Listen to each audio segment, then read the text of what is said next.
नवीन गोष्टी नवी कहाणी आजी आजोबा नित्य सांगती गाती हासती दिशा दहाही आनंदाची नवी पर्वणी ज्ञान रंजन अशी ही खाणी झरा नेऊया श्रोत्यांच्या मनी अनुभव अनुभव. जनसेवा फाउंडेशन पुणे प्रस्तुत ज्येष्ठ नागरिकांचा रेडिओ आय रेडिओ अनुभव. राष्ट्रीय समाज रक्षा संस्था, सामाजिक न्याय व सबलीकरण मंत्रालय, भारत सरकार, मीडिया फॉर कम्युनिटी फाउंडेशन पुरस्कृत ज्येष्ठ नागरिकांसाठीचा आय रेडिओ अनुभव. प्रकल्प समन्वयक डॉक्टर आर श्रीधर आणि अलोक वर्मा. रेडिओ समन्वयक पूजा मुरादा, कौशल्या आणि साई सुधा. ज्येष्ठ नागरिकांच्या समस्या, प्रश्न आणि मार्गदर्शन यासाठी टोल फ्री एल्डर लाईन क्रमांक 14567 म्हणजेच 14567 यावर सकाळी 8 ते रात्री 8 या दरम्यान संपर्क साधावा. आमचा टोल फ्री क्रमांक पुन्हा एकदा ऐका. एल्डर लाईन 14567 म्हणजेच 14567 या नंबरवर संपर्क साधा. नमस्कार, सर्वांचं स्वागत आहे अनुभव रेडिओवर. आता आपण ऐकणार आहोत श्रीयुत अरुण रोडे सर यांचे विचार. विषय आहे ज्येष्ठ नागरिक चळवळ.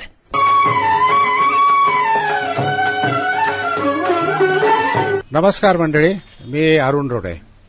आपण ऐकत आहात जनसेवा फाउंडेशन पुणे प्रस्तुत आय रेडिओ अर्थात ज्येष्ठ नागरिकांचा रेडिओ अनुभव.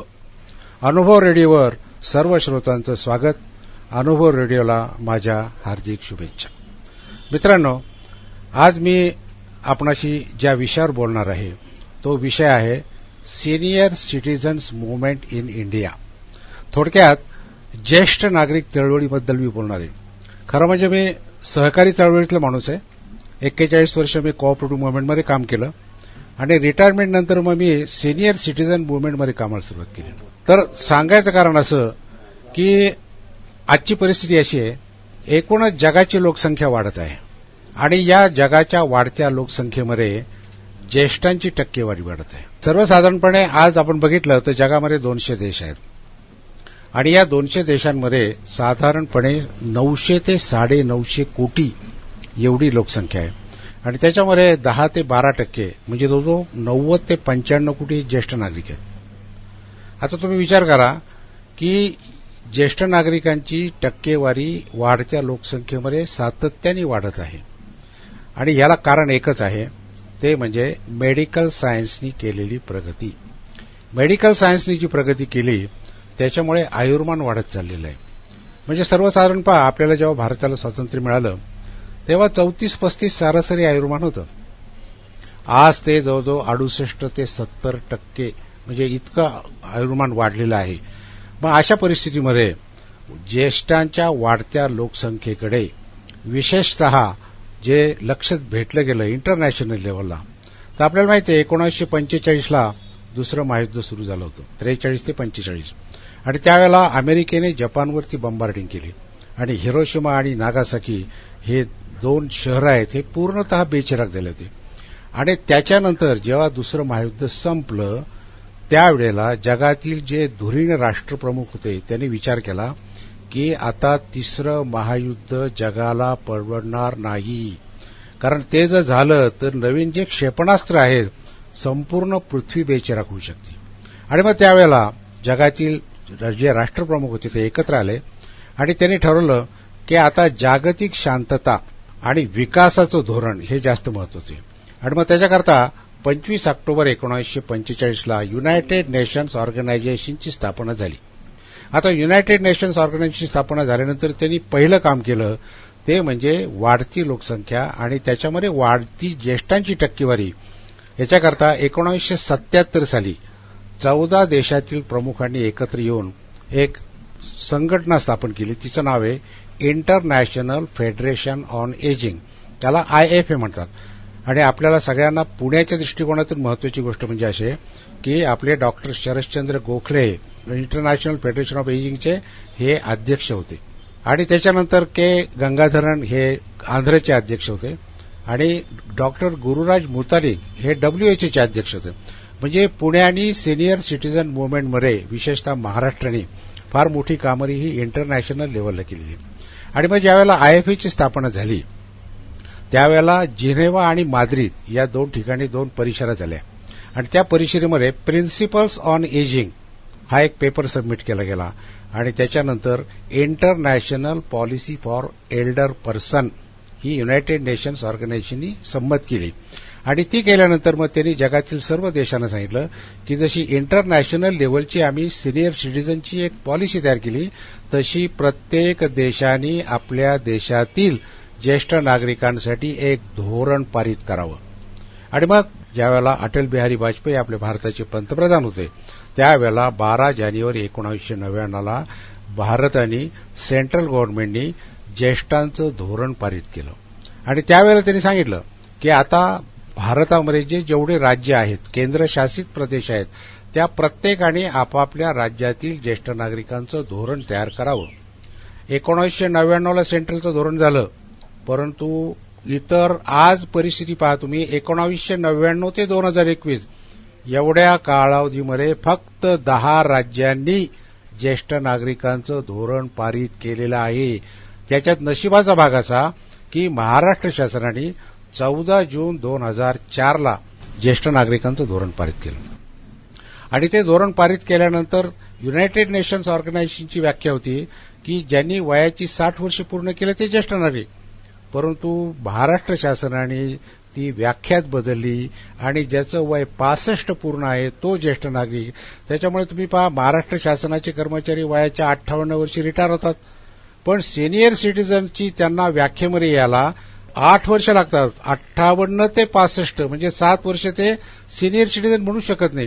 त्यामुळे याच्याकरता आम्ही फेस्कॉमच्या माध्यमातून जो काही लढा दिला, निषेध काढले, मोर्चे काढले, उपोषणं केले, परिषदा घेतल्या, त्याच्यामध्ये आता जुलै 2018ला त्यांनी ते धोरण बदललं आणि आता परत 60+ हे त्यांनी केलेलं आहे.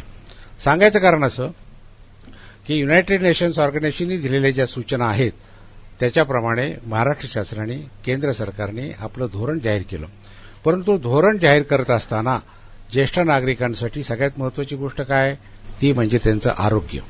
कारण 60+ नंतर सर्वसाधारणपणे क्षणाक्षणाला जे क्षीण होत जातं ते शरीर आणि मग 60 नंतर निरनिराळ्या प्रकारचे रोग जे आहेत ते यायला सुरुवात होतात. मग अशा वेळेला ज्येष्ठांचं आरोग्य हा सगळ्यात महत्वाचा भाग आहे आणि तो केंद्र सरकारने आणि राज्य सरकारने आपल्या धोरणामध्ये घेतला. दुसरा महत्वाचा भाग सिनियर सिटीझनच्या पॉलिसीमध्ये जो आहे तो म्हणजे ज्येष्ठांची सुरक्षा. म्हणजे ज्येष्ठांचं आरोग्य, ज्येष्ठांची सुरक्षा आणि ज्येष्ठांना आर्थिक लाभाच्या योजना. कारण अर्थकारण बंद झालेलं आहे.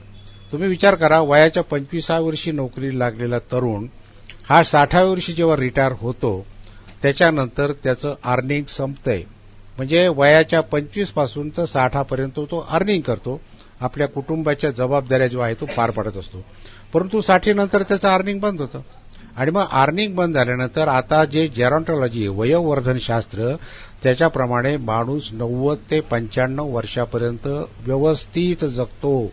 मेडिकल सायन्सनी केलेल्या प्रगतीमुळे आता हॉस्पिटलमध्ये सर्व प्रकारची सुविधा असल्यामुळे वयाच्या 95-90 पर्यंत माणूस जगतो. तर तुम्ही विचार करा की 60ला निवृत्त झालेला माणूस, 35 वर्ष अर्निंग केलेला माणूस हा पुढे 35 वर्ष त्याला जगायचं आहे आणि तो नॉन अर्निंग हँड आहे. त्याच्यामुळे आम्ही फेस्कॉमच्या माध्यमातून त्या ठिकाणी प्लॅनिंग फॉर रिटायरमेंट म्हणजे तो नोकरीला लागल्यापासून तर 60 नंतर आपल्याला 35 वर्ष जगायचंय आणि मुलाबालांच्या पुढे हात पाय न पसरता आपल्या स्वतःच्या अर्थार्जनाच्या ज्या पुंजी आपण तयार केलेली आहे त्याच्यावरती आपल्याला करायचं. त्याच्यामुळे प्लॅनिंग फॉर रिटायरमेंट हा एक महत्वाचा भाग त्या ठिकाणी आहे. आता केंद्र सरकारने आणि राज्य सरकारने ज्येष्ठांसाठी आर्थिक लाभाच्या योजना काढल्या. वेळोवेळी त्यांनी GR काढले, अध्यादेश काढले. त्या अध्यादेशाचा आम्ही खूप अभ्यास केला. मी तो स्वतः ते आतापर्यंतचे सगळे अध्यादेश GR याचं एक पुस्तक तयार केलंय. केंद्राच्या आणि महाराष्ट्राची जी पॉलिसी आहे त्याचं एक पुस्तक तयार केलंय आणि ज्येष्ठांसाठी ज्या निरनिराळ्या प्रकारचे कायदे आहेत ते कायद्याचं एक पुस्तक तयार केलं. परंतु त्याच्यानंतर आमचं असं लक्षात आलं की ज्येष्ठांसाठी आर्थिक लाभाच्या योजना ज्या महाराष्ट्र शासनाने तयार केलेल्या आहेत त्याचे जे निकष आहेत त्या निकषांमध्ये सर्वसाधारणपणे ज्येष्ठ नागरिक बसू शकत नाही. कारण निकष काय आहे की अजूनही जरी 60 वय हे ज्येष्ठ नागरिकांचं धरलं जात असलं तरी आर्थिक लाभाच्या योजनेना त्यांचं वय 65 वर्ष पूर्ण पाहिजे, हा पहिला निकष आहे. दुसरा निकष आहे किमान 15 वर्ष त्याचं महाराष्ट्रात वास्तव्य पाहिजे. तिसरा निकष आहे की तो बीपीएल खाली असावा. बीपीएल खाली म्हणजे दारिद्र्य रेषेखाली तो असावा. आता दारिद्र्य रेषेची व्याख्या अशी आहे की ज्या कुटुंबाचं वार्षिक उत्पन्न 21,000च्या आतमध्ये आहे तो बीपीएल खाली येतो. आता तुम्ही विचार करा की कुटुंबामध्ये 3 माणसं कमवते आहेत आणि तिघांचं मिळून उत्पन्न 21,000 आहे आणि घरामध्ये खायला 5 माणसं आहे. 21,000च्या वार्षिक उत्पन्नामध्ये ते काय करणार आहेत? त्या पुणे जिल्हाधिकाऱ्यांच्या कमिटीमध्ये ज्येष्ठ नागरिक समन्वय संनियंत्रण कमिटी आहे. त्या कमिटीचा मी सभासद आहे. आमची दर 3 महिन्यांनी कलेक्टर साहेबांच्या बरोबर मीटिंग होती.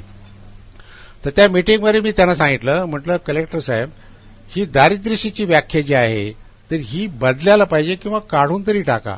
तर ही व्याख्या कशी आहे? त्यांनी सांगितलं की 1995 सालच्या आर्थिक निकषावर आधारित ही व्याख्या आहे. आता 1995चे आर्थिक निकष आणि 2021चे आर्थिक निकष पाहिले तर ही व्याख्या आता खरं म्हणजे काढून टाकणं भाग आहे आणि सर्व 60+ जे आहेत ते जे आर्थिक लाभाच्या योजना आहेत त्याच्यामध्ये त्यांना ते लाभ मिळाले पाहिजे या दृष्टिकोनातून आमचा प्रयत्न आहे. मग आमचं काय म्हणणं आहे की महाराष्ट्र शासनाच्या ज्या निर्णय योजना आहेत त्या आतापर्यंत काय होतं की केंद्र सरकारकडून 200 रुपये आणि महाराष्ट्र शासनाचे 400 रुपये असे फक्त 600 रुपये महिन्याला मिळत होते. आम्ही खूप प्रयत्न केला. केंद्र सरकारने 200 मध्ये अजूनही काही बदल केला नाही, परंतु महाराष्ट्र शासनाने 400चे फक्त 800 केले आणि आज 1,000 रुपये मिळतात. परंतु 1,000 मध्ये काय होणार आहे? आज सारी दुधाची पिशवी घेतली तर 50 रुपये लागतात आणि मग अशा कुटुंबाला सर्वसाधारणपणे आम्ही आता एक निकष केला आहे आणि तो असा आहे की भारतामध्ये 14.5 कोटी ज्येष्ठ नागरिक आहेत आणि महाराष्ट्रामध्ये 1,36,00,000 ज्येष्ठ नागरिक आहेत. तुम्हाला अनिल बोकील माहिती आहेत, अर्थक्रांती म्हणून चालवतात. आम्ही त्यांच्यावरच काम करतोय. तर केंद्र सरकारला आम्ही एक निवेदन दिलेलं आहे आणि त्याच्यामध्ये त्यांना सांगितलंय की भारतातील सर्व ज्येष्ठ नागरिकांना दर महिन्याला किमान 10,000 रुपये त्यांच्या जनधन योजनेच्या खात्यामध्ये जमा झाले पाहिजे. आज आपलं राष्ट्रीय उत्पन्न जे आहे ते 240 लाख कोटीचं आहे आणि या 240 लाख कोटीच्या राष्ट्रीय उत्पन्नामध्ये 14.5 कोटी ज्येष्ठ नागरिकांना जर दर महिन्याला 10,000 रुपये द्यायचे ठरले तर राष्ट्रीय उत्पन्नाच्या जास्तीत जास्त 10% रक्कम ही सेंट्रल गव्हर्नमेंटला या ठिकाणी देऊ शकते. बँकांमध्ये जे खाते आहेत, जे खाते अनक्लेम्ड झालेले आहेत, 10 वर्षामध्ये ज्या खात्यावर काही व्यवहार झाला नाही, अशा रकमा रिझर्व्ह बँक ऑफ इंडियाकडे 585 अब्ज एवढ्या पडलेल्या आहेत. म्हणजे 58,500 कोटी एवढ्या रकमा रिझर्व्ह बँक ऑफ इंडियामध्ये अनक्लेम डिपॉझिटच्या पडलेल्या आहेत. आमचं म्हणणं असं आहे त्याच्यावरचं व्याज जरी तुम्ही आम्हाला दिलं तरी आज भारतातील 14.5 कोटी ज्येष्ठ नागरिकांना दर महिन्याला 10,000 तुम्ही देऊ शकता. आता पेन्शन ज्यांना मिळते ह्यांची संख्या फक्त 9% आहे. 91% लोकांना पेन्शन सुद्धा मिळत नाही. आपण विचार करू की या 14.5 कोटीमध्ये 9% पेन्शनवाले त्यांना 10,000 देऊ नका, कारण त्यांना पेन्शनची रक्कम तशी बऱ्यापैकी मिळते. त्याचबरोबर जे सुखवस्तू आहेत, जसं गॅसची सबसिडी काही लोकांनी सोडली तशी काही लोकांनीही सोडली, तर आज सर्वसाधारणपणे 5.5 ते 6.5% एवढीच राष्ट्रीय उत्पन्नाची रक्कम ही सेंट्रल गव्हर्नमेंट 10,000 रुपये जर ज्येष्ठांना द्यायचे ठरले तर देऊ शकते. तर या दृष्टिकोनातून आमचे जे फेस्कॉमच्या माध्यमातून जे प्रयत्न आहेत तर ते आम्ही प्रयत्न मोठ्या प्रमाणावरती करत आहोत आणि त्याच्याकरता आम्ही आता जी महत्वाची योजना आधी घेतलेल्या आहेत त्याच्यामध्ये महाराष्ट्राच्या मंत्रालयामध्ये ज्येष्ठ नागरिक संयुक्त कृती समिती आहे.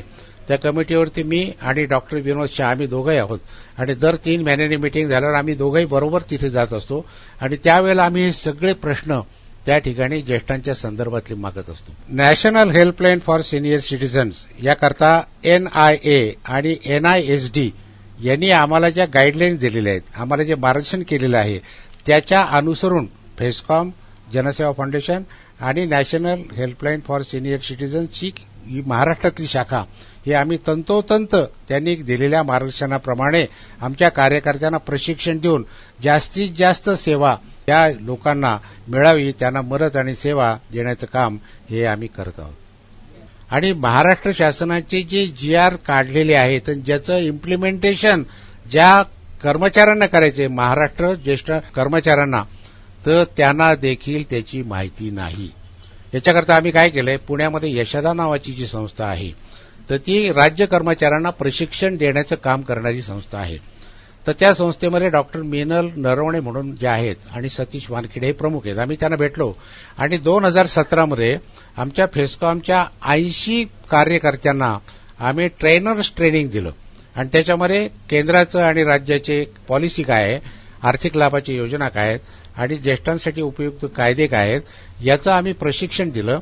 आणि आज महाराष्ट्रामध्ये 36 जिल्हे आहेत.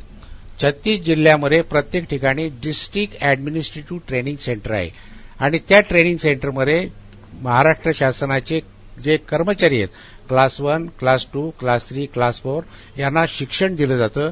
त्या ठिकाणी मी मोफत कायदेविषयक सल्ला केंद्र चालवतो पुण्यात. तिथे आमच्याकडे जवळजवळ 38 केसेसवर मी सध्या काम करतोय. तर या केसेसवर काम करत असताना आम्ही त्या ठिकाणी DATCच्या ठिकाणी मी आणि अॅडव्होकेट BT निसळ. तर माझं नाव अरुण माधव रोडे आणि माझा मोबाईल नंबर आहे 9850884375. प्रश्न असा आहे की आम्ही जे कर्मचारी आहेत त्यांना आम्ही हे प्रशिक्षण देतो. तर याच्यामध्ये आमचं एक लक्षात आलंय की एक तर आर्थिक लाभाच्या योजना ज्या आहेत त्या योजनेच्या करता तहसील ऑफिसमध्ये एक खिडकी योजना आहे, त्या ठिकाणी ते फॉर्म मिळतात, परंतु ते फॉर्म मिळणे, ते भरणे हे काम होत नाही. त्याच्याकरता पुण्यामध्ये एक अनुलोम नावाची संस्था आहे आणि त्या ठिकाणी जे काम करणारे मुकुंद माने म्हणून काही आत्रे 2-3 चांगले कार्यकर्ते आहेत, त्यांच्याबरोबर आम्ही अक्षरशः पुण्यामध्ये ठिकठिकाणी झोपडपट्ट्यांमध्ये गेलेलो आहे. संध्याकाळच्या वेळेला ते सगळे लोक आले की तिथे कोणातरी मारुतीचं गणपतीचं मंदिर असेल तर आम्ही तिथे जातो. सगळेजण आम्ही खाली मांडी घालून बसतो आणि जे आर्थिक लाभाच्या योजनांचे निकष आहेत ते निकषाप्रमाणे आम्ही त्या ठिकाणी लाभार्थींची निवड करतो आणि त्यांच्याकडून ते फॉर्म भरून घेतो. त्याच्याकरता आवश्यक ती कागदपत्रे ती घेतो आणि ती तहसील ऑफिसमध्ये नेऊन देण्याचं काम करतो. म्हणजे हे जे काम आहे ना, हे खऱ्या अर्थाने रूट लेव्हलला करायचं काम आहे. आणि त्याच्यानंतर परवा मी जे 4 लेख लिहिले, विशेषतः जे बेघर आहेत, अत्याचारित आहेत, पीडित आहेत, वंचित आहेत, शोषित आहेत, त्यांच्या संदर्भात मी लेख लिहिले आणि त्यांना national helpline for senior citizen 14567 आणि पुण्याचा जो भरोसा सेल आहे त्याचा नंबर 1090 हे सगळे मी त्यांना दिले. त्याच्यानंतर मला 2-4 दिवसामध्ये जवळजवळ 50 जणांचे फोन आले आणि माझ्या ऑफिसमध्ये सगळेजण मला भेटून गेले. त्यांची कथा आणि व्यथा ही ऐकताना अक्षरशः आमच्या डोळ्यामध्ये पाणी येत होतं. आणि ह्या कथा ऐकताना मी डॉक्टर विनोद शाहच्या संपर्कात होतो, स्मितेश शहांच्या संपर्कात होतो आणि ते ज्यावेळेला माझ्याकडे येत होते त्यावेळेला नॅशनल हेल्पलाईनमध्ये काम करणारी जी मंडळी आहे ती तिथे येऊन बसत होती आणि बऱ्याच जणांना आम्ही त्यांच्या डोक्यावरती छप्पर देण्याचं काम केलेलं आहे. कारण हे खरं फार महत्वाचं काम आहे की जे सुखवस्तू ज्येष्ठ नागरिक आहेत त्यांनी खऱ्या अर्थाने हे जे पीडित, शोषित, वंचित लोक आहेत, आज परिस्थिती अशी आहे की न्यूक्लिअर फॅमिली झालेली आहे आणि या न्यूक्लिअर फॅमिलीमध्ये ज्येष्ठ नागरिक हे घरातले डस्टबिन झालेले आहेत. पुणे विद्यापीठाच्या बहिशाल शिक्षण मंडळ आणि ज्येष्ठ नागरिक सहायता कक्षेचं मी सल्लागार मंडळावर आहे. आम्ही तिथे ज्यावेळेला मीडियामध्ये काम करणाऱ्या सोशल मीडियातल्या मुलींना बोलवलं होतं फर्ग्युसन कॉलेजच्या, त्यांचे इंटरव्ह्यू घेतले, त्यांना विचारलं भावी आयुष्यात तुमचं काय स्वप्न आहे. त्यांनी सांगितलं आम्ही लग्न अशा घरात करू की ज्या घरामध्ये डस्टबिन नसेल. हमारे दोन पण नाही, आता मुलं बाळे नको म्हणतात कारण ती जबाबदारी कुठे घ्यायची. म्हणजे काय आहे की एकूणच समाजाचा ट्रेंड बदलत चाललाय आणि त्याची जी झळ आहे ती ज्येष्ठ नागरिकांना सोसावी लागत आहे. घरामध्ये ज्येष्ठ नागरिक आउटसाइडर झालेले आहेत. त्यांचा कुणीही विचार करत नाही, त्यांची कुठलेही सल्ला घेत नाहीत आणि घरामध्ये ते असून नसल्यासारखे झालेले आहेत. मग अशा परिस्थितीमध्ये ज्येष्ठ नागरिकांचं उर्वरित आयुष्य सुखाचं, समाधानाचं, निरामय आणि सन्मानाने जावं या दृष्टिकोनातून आमची फेस्कॉमची वाटचाल चालू आहे. 41 वर्ष झाले आमचे federation of senior citizens organisation of India ही महाराष्ट्रामध्ये काम करते आणि all India senior citizen confederation ही आयस्कॉन जी संघटना आहे ही आपल्या म्हणजे अखिल भारतीय पातळीवर काम करणारी संघटना आहे. त्या संघटनेत देखील फायनान्स डिपार्टमेंटचा मी चेअरमन आहे आणि ऑल इंडिया लेव्हलला आणि महाराष्ट्र पातळीवरती हे आमचं ज्येष्ठ नागरिकांचं जे काम आहे तर ते आमचं काम सातत्याने चालू आहे. आणि मला सांगायला विशेष आनंद वाटतो की या कामामध्ये जनसेवा फाउंडेशनचा आम्हाला गेले 10-15 वर्ष जो मदतीचा हात मिळतोय. मी तर अक्षरशः डॉक्टरांना ज्या वेळेला फोन करतो, अक्षरशः रस्त्यावरती पडलेले बेघर माणसं आहेत तर त्यांना त्या ठिकाणी आंबीच्या वृद्धाश्रमामध्ये डॉक्टरांनी स्वतः सांगितलंय की मी अँब्युलन्स पाठवतो आणि त्या माणसाला तिथे नेलेलं. आता जनसेवा फाउंडेशन फेस्कॉमच्या बरोबरीने national helpline for senior citizens आलेली आहे. National helpline for senior citizens याकरता NIA आणि NISD यांनी आम्हाला ज्या गाईडलाईन्स दिलेल्या आहेत, आम्हाला जे मार्गदर्शन केलेलं आहे त्याच्या अनुसरून फेस्कॉम, जनसेवा फाउंडेशन आणि नॅशनल हेल्पलाईन फॉर सिनियर सिटीजन्सची ही महाराष्ट्रातली शाखा हे आम्ही तंतोतंत त्यांनी दिलेल्या मार्गदर्शनाप्रमाणे आमच्या कार्यकर्त्यांना प्रशिक्षण देऊन जास्तीत जास्त सेवा ही या लोकांना मिळावी, त्यांना मदत आणि सेवा देण्याचं काम हे आम्ही करत आहोत. आणि या दृष्टिकोनातून संपूर्ण महाराष्ट्रामध्ये आम्ही मे 2020 पासून जवळजवळ 18 ते 20 कार्यशाळा घेतल्या आणि याच्यामध्ये जनसेवा फाउंडेशनचे, नॅशनल हेल्पलाईनचे कार्यकर्ते, त्यांचे नेमलेले ऑफिसर्स आणि आमचे फेस्कॉमचे पदाधिकारी यांचे एकत्रित आम्ही कार्यशाळा घेऊन त्यांच्या कामाची दिशा त्यांना दिली की तुम्हाला फोन आल्यानंतर मदत आणि सेवा त्यांना कुठल्या स्वरूपात पाहिजे आणि ती मदत आणि सेवा त्यांना द्यायची असेल तर तुम्हाला पूर्ण ह्या सिस्टीमची माहिती पाहिजे. कारण त्याचा फोन आल्यानंतर ठीक आहे मी डॉक्टरांना विचारतो, मी स्मितेशला फोन करतो असं नाही, तुमच्याजवळ सगळं रेडी रेकनर पाहिजे. तर अशा लोकांचे जर तुम्हाला फोन आले तर त्यांच्या प्रश्नाला उत्तर देण्याचं काम हे तुम्हाला स्वतःला करता आलं पाहिजे. त्याच्याकरता तुम्ही डॉक्टर विनोद शहाना विचारतो, स्मितेश शहाला फोन करतो, फेस्कॉमच्या रोडेंना फोन करतो असं नाही. त्याच्याकरता आम्ही ज्या पुस्तिका काढल्यात त्या पुस्तिका म्हणजे आमची भगवद्गीता आहे. तुम्ही त्या पुस्तिकेप्रमाणे तुम्हाला सगळं नॉलेज त्याच्यामध्ये दिलेलं आहे. यशदाने ते त्या पुस्तिका माझ्या सिलेबल्स म्हणून ठेवलेल्या आहेत आणि या दृष्टिकोनातून आपल्याला ज्येष्ठांच्या करता हेल्पलाईनच्या माध्यमातून काम करायचंय आणि हे काम करत असताना आता हा आय रेडिओच्या माध्यमातून जनतेपर्यंत जाण्याचं एक सुंदर हा मीडिया आम्हाला मिळालेला आहे आणि याच्या माध्यमातून आम्ही आमचं काम, या तिघांचंही आमचं काम हे सर्वसाधारण सर्व तळागाळातील शोषित पीडित लोकांपर्यंत नेण्याकरता हा आय रेडिओच्या माध्यमातून आम्हाला ही जी संधी प्राप्त करून दिलेली आहे त्याच्याबद्दल मी या अनुभव रेडिओला माझ्या हार्दिक शुभेच्छा देतो आणि या ठिकाणी आपण माझं मनोगत ऐकून घेतलं त्याबद्दल मी आपल्या सर्वांना धन्यवाद देतो. जय हिंद, जय महाराष्ट्र.